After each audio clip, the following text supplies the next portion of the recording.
What was it like growing up? Oh my gosh. Well, it was a little rough, actually. I think that growing up is awkward for everybody. But Moss Nate and I, we grew up in a small town called Huntsville, Utah, that was very, very small. And, anybody passes gas, everybody else knows about it, rumors, and, very tight knit community. And we actually weren't really part of the community. It was a predominantly Mormon community. And we did not go to the Mormon church. We actually were raised outside of the church. And so we didn't attend their functions and didn't do things. And being in school, we were, well, for me at least, I can only speak for myself. I was a little bit of an outcast, and always looking for acceptance. And then, you know, I'd go home, and I was the middle child, and my dad was really involved with my younger brother. They did a lot of things together. My mom was involved with my older brother, and so I was kind of left out and left to my own devices. And what else are you going to do other than get in trouble?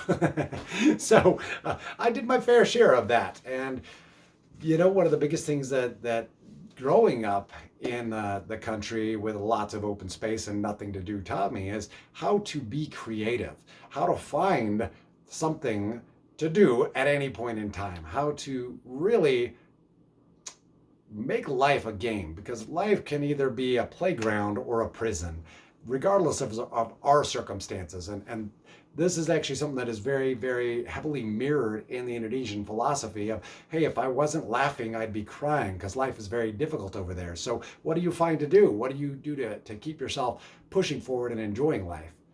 Well, it all begins with a choice.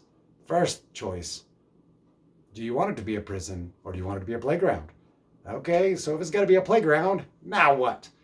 Well, what's available? What can I do? What can I look for? What can catch my attention? And then start getting in that current, letting your attention flow one direction until you find the next thing, and then you find the next thing, and then you find the next thing. And it's amazing how some of the greatest treasures and greatest memories I have in my life are from adventures, things that started off in one direction and then quickly turned right or left and absolutely did not end up where they meant to, or where I meant to go in the beginning.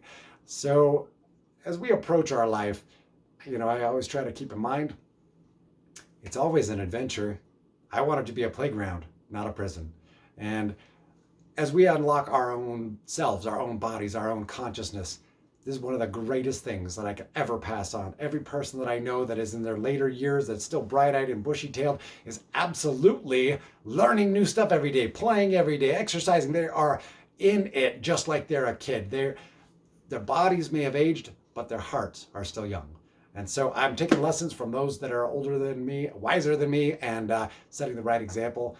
That's where I want to be, bright-eyed, bushy-tailed, and still having fun when I'm old and gray.